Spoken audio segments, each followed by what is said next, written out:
అంటే వాస్తవానికైతే ఓపెన్‌గా చెప్పాలంటే, మనకి తెలిసింది మాట్లాడటం కొంత, తెలియనిది మాట్లాడటం కొంత 2 రకాలుంటాయి. విన్నది, ఎవరో చెప్పింది మాట్లాడటం అంటే ఇప్పుడు నేను స్టూడియోకొచ్చేదాకా వాస్తవంగా ఇవన్నీ నేను చూడలేదు. వినలేదు, చూడలేదు. కానీ నాకు ఆశ్చర్యకరమైంది ఒకసారి ఇదైందేంటంటే, ఆ చెప్పిన ఆవిడ కూడా చాలా సోషలిస్ట్. మంచిగా ఉండే మూఢ విశ్వాసాలని తాట తీసి నిలబెట్టేటువంటి అంటే నేను గౌరవించే ఒక వ్యక్తి చెప్పింది. చెప్పింది ఎవరి మీదంటే, నేను దండం పెట్టేలాంటి వ్యక్తుల గురించి చెప్పింది. ఇక్కడ నేను డోలాయమాన్‌లో పడిపోతుందేంటంటే, మామూలుగా దేవుడి గురించి విమర్శించేవాళ్ళో, పూజల గురించి విమర్శించేవాళ్ళో, అంటే పర్వర్టెడ్‌గా ఉన్నవాళ్ళు చెప్తే, ఇయన్నీ వీళ్ళు మాట్లాడుతుంటారులే అని తోసిపుచ్చేయచ్చు. తోసిపుచ్చేయొచ్చు. కానీ అసలు మన యూట్యూబ్ స్టార్ట్ అయినప్పటి నుంచి ఈ ధర్మ మార్గంలో కానీ, భగవతత్వంలో కానీ వీటిల్లో కొంతమంది అనవసరమైనవి, శాస్త్రంలో లేనివి, అశాస్త్రీయమైనవి చాలా పాపులర్ చేస్తుంటే వాటన్నిటిని కడిగేసినటువంటి ఒక వ్యక్తి. ఖండించినటువంటి ఒక ధైర్యంగా గొంతు విప్పిన అంటే నేను కూడా కొన్ని మీడియా ముఖంగా చెప్పలేను. అంత గట్టిగా మాట్లాడినటువంటి వ్యక్తి.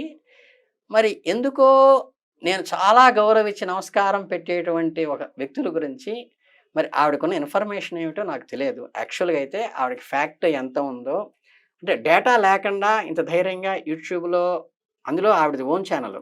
ఏదన్నా స్ట్రైక్ పడ్డా, మార్కొచ్చినా ఇటు ఇంకోటేంటంటే లీగల్‌గా కూడా యాస్ ఎ ఎల్ఎల్‌బి కాబట్టి నేను లీగల్‌గా కూడా డిఫమేషన్ అంటారు. పూర్వం ఒక ఇట్లా ఒక ఇదిలాగా ఉన్న మధ్యలో 2 సింహాలు గవ్వున అరుస్తే చూసారా? అది బ్యానర్ పేరు గుర్తులేదు. మాకు సైటేషన్‌లో కూడా వచ్చింది సుప్రీం కోర్ట్ సైటేషన్‌లో. వాళ్ళేదో ఒక సినిమాలో ఇలా ఇంకొకళ్ళ గురించి చెప్పారని చెప్పి ఏస్తే బ్యానర్ క్లోజ్ అయింది. అంటే టాప్ బ్యానర్ అనమాట అది. అలా డిఫమేషన్ అని ఉంటుంది. దాంట్లో ఏంటంటే ఎవరైనా సరే పరువు నష్టం దావా వేస్తే వీళ్ళు చాలా పరిహారం చెల్లించేసేంటి నష్టపరిహారం మొత్తం అసలు ఈ ఛానల్ బ్యాన్ అయిపోయి ఆవిడ్ని క్రిమినల్ ప్రొసీడింగ్ దాకా వెళ్ళేటువంటి ఆస్కారం కూడా ఉంటుంది.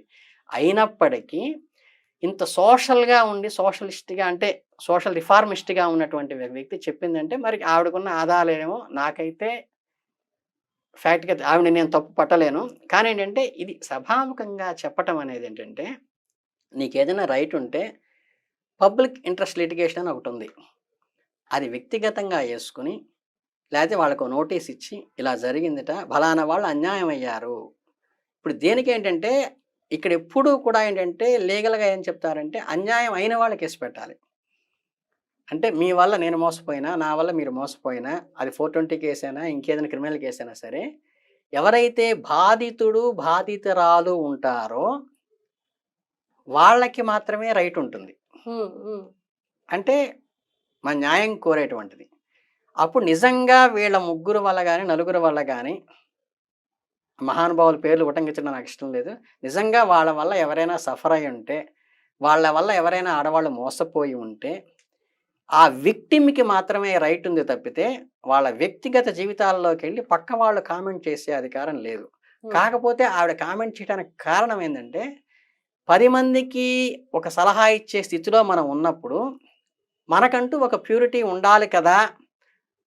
అంటే మనం త్రికరణ శుద్ధిగా ఉండి మనం చెప్పాలి. ఇప్పుడు నేను ఏదైనా పూజ చెప్పినా, ఏదైనా పరిహారం చెప్పినా, దాని మీద నమ్మకం ఉండి నేను ఆచరించి చెప్పాలి.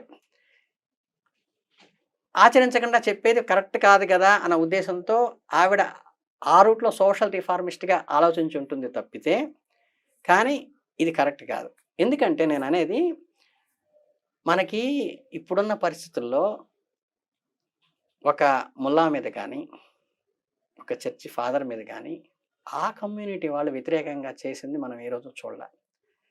అట్లాగే ఒక దేవాలయం గురించి గానీ, అంటే మన ధర్మాన్ని, మన దేవుణ్ణి, మన గురువుల్ని మనమే అవమానించుకుంటే, అంటే నా తండ్రిని, నా తల్లిని నేను బయట పడేస్తే ఇక నాకు రక్షణే ఉంది. ఈరోజు నాకు కూడా గత 6 నెలలుగా ఎంతో మంది గురువుల గురించి మాట్లాడడం కానీ, లేకపోతే మీలాంటి వాళ్ళతో చర్చించడం కానీ ఎన్నో జరిగాయి. ఈ రోజు ఒక్కసారిగా ఎందుకో మనసు చాలా బాధపడుతోంది అసలు. ఏంటి నేనైతే దీని ఇప్పటికి గురించి ఏం మాట్లాడాలి అనేది అర్థం కావట్లేదు. హ్మ్. సీరియస్‌లీ.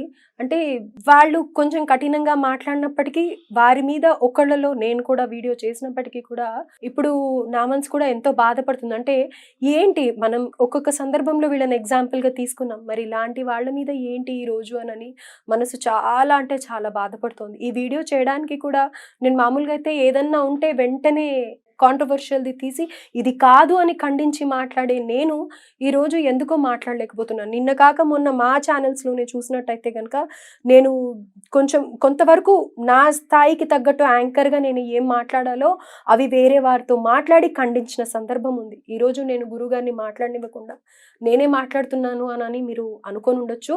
చాలా బాధ అనిపిస్తుంది. చాలా అంటే చాలా నిజంగా. అంటే వారి దగ్గర మీరన్నట్టుగా ఏం సాక్ష్యాలున్నాయో ఏంటో తెలీదు కానీ, వారిని బయట పెట్టడం అనేది ఎంతో మంది మనోభావాలు దెబ్బతింటాయి. దెబ్బతిన్నాయి. ధర్మానికి ఒక విఘాతంలాగా మనకి రోల్ మోడల్స్ లాగా చూసుకుంటున్న వ్యక్తులు చూసుకుంటున్నాము. నిజంగా. వాళ్ళ గురించి అంటే ఏంటంటే నీకేదైనా ఉంటే ఆ విక్టిమ్ ఎవరో వాళ్ళు ఫైట్ చేసుకుంటే బావుంటుంది తప్పితే, మనం అన్నెసరీగా తెలిసి తెలియకుండా గబుక్కుని అనటం అనేది ఇప్పుడేంటంటే ఈ వైదిక ధర్మానికి, ఆధ్యాత్మిక మనుగడకి ఒక గొడ్డలి పిట్టలాగా అయిపోతుంది. నీ దగ్గర సాక్ష్యాలుంటే, నీ దగ్గర విట్‌నెస్ ఉంటే you can proceed legally. No అంటే ప్రాబ్లమ్. ఎంతో కొంత లేనిది ఆవిడ నోరెత్తి ఇంతలా ఆ! మాట్లాడతారు అని కానీ కూడా ఆవిడ వీడియోస్ కూడా నేను చూస్తున్నాను. అనుకోలేము. నేను కూడా అవును. ఎన్నో సార్లు ఆవిడ గురించి నాకిప్పుడు మాటలు గూడా తడబడుతున్నాయి. ఎందుకంటే అది చాలా తీసుకోలేనంత ఇదిగా ఉంది. నిన్న రాత్రి నుంచి నేను చూస్తూ ఉన్నాను ఈ వీడియోలు. హ్మ్. అయితే మీరు పర్సనల్‌గా వారి ప్రవచనాలు కానీ, లేకపోతే వింటూ ఉంటారు కదా! మీకు ఎప్పుడన్నా ఇది అనిపిచ్చిందా? లేకపోతే చూసేవారి దృష్టిలో కూడా హ్మ్. వీరు నిజంగా ఇదా అనిపిస్తుంది ఆ వీడియోలు విన్న తర్వాత? నాకైతే ఇప్పుడు మీ దగ్గర అంటే దీన్ని ఎలా వి తీసుకోవాలంటారు? వీడియో చూసిన తర్వాత కూడా ఇప్పటికి కూడా నేనైతే మటుకు నమ్మలేనమ్మా. ఒకవేళ ఏదైనా విక్టిమ్స్ ఉంటే వాళ్ళు ఫైట్ చేసుకోవచ్చు తప్పితే, విక్టిమ్‌కి మాత్రమే రైట్ ఉంది. ఇప్పుడు నా సంతకం మీరు ఫోర్జరీ చేశారని వేరే ఆయనొచ్చి కేస్ పెట్టాడనుకోండి.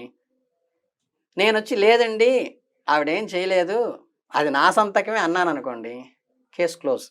అయితే ఇప్పుడు నేను అడిగేది అది ఏంటంటే, ఈ వీడియోల గురించి ప్రభావితమయ్యి ఇంట్లో హస్బెండ్, వైఫ్ మధ్యలో కానీ, లేపోతే వీళ్ళ ఫాలోవర్స్‌ల మధ్యలో కానీ, వీరే ఇదంట అని మాట్లాడుకునే చర్చకి మీరిచ్చే సమాధానం ఏంటి? దీనికి ఒకటే నేను చెప్పే సమాధానం ఏంటంటే, నేను మాట్లాడలేకపోవడానికి నేను కర్మ సిద్ధాంతంలో ఒక చిన్న కథ ఉంది. భగవత్ కథే మీకందరికి తెలిసే ఉంటుంది. ఒకసారట ఒక 100 మందికి సమారాధన చేస్తుంటాట ఒక బ్రాహ్మణుడు. చేస్తూ ఉంటే పాయసం వండిస్తున్నారు. ఆయన నేచురల్‌గా సమారాధన చేద్దామని మంచి ఉద్దేశంతో పాయసం వండిస్తున్నాడు. ఒక గద్ద తన పావును చంపడం అనేది తన నేచరు. అది గబుక్కున ఆ గద్ద పావుని కరుచుకొని తీసుకెళ్తోంది. పాము ఏంటంటే గద్ద చేతిలో పడ్డామన్న భయంతో విషం కక్కింది. ఆ కక్కినటి విషం నేరుగా వచ్చి ఆ పాయసం కుండలో పడింది. హ్మ్. ఈయనకి తెలియదు సమారాధన చేశారు. బ్రాహ్మణులందరికీ పెట్టేశారు. 100 మంది బ్రాహ్మణులు చచ్చిపోయారు. ఒక బ్రహ్మహత్యా పాతకమే చాలా గొప్పదని చెబుతాం. 100 మంది బ్రాహ్మణులు చచ్చిపోయారు. ఈ పాపం ఎవరి మీదెయ్యాలి? బ్రాహ్మణుడి మీదెయ్యాలా? వేయటానికి లేదు. ఆయనకసలు తెలియదు అందులో విషం పడతని గూడా. అంతమందికి భోజనం పెట్టాలని సదుద్దేశంతో పెట్టాడు. సర్పం తప్ప? సర్పంది కాదు. ఎందుకని? అది భయంతో ప్రాణభయంతో అది విషం కక్కింది. దాని తప్పం గాదు. గద్ద తప్ప? గద్దది కూడా తప్పు కాదు. ఎందుకంటే పావును చంపడం దాని దాని నేచర్ అది. ఇప్పుడు పైన దేవసభలో పెద్ద చర్చ జరిగింది. ఇంత పాపం 100 మంది ఒక బ్రహ్మహత్య పథకం చాలా గొప్పదిగా 100 మంది బ్రాహ్మణులు చచ్చిపోయారు. దీనికి పాపం ఎవరి మీద ఎయ్యాలి? అంటే చివరికి బ్రహ్మ, విష్ణు మహేశ్వరుడు సమావేశమయ్యి చివరికి విష్ణుమూర్తి ఒక చిన్న మాట అన్నట్ట. ఇక్కడ జరిగిన ఫ్యాక్ట్ ఏది తెలియకుండా బ్రాహ్మణుడు తప్పని కొంతమంది, వంటవాడిది తప్పని కొంతమంది, వడ్డించిన వాళ్ళది తప్పని కొంతమంది, ఒక్కొక్కళ్ళు నోటుకొచ్చినట్టు చేసినట్టు ఎవరికి తోచింది వాళ్ళు మాట్లాడుతున్నారు కదా! ఈ బ్రహ్మహత్యా పాతకం వీళ్ళందరికీ పంచేయండి అన్నట్ట. హ్మ్. హ్మ్.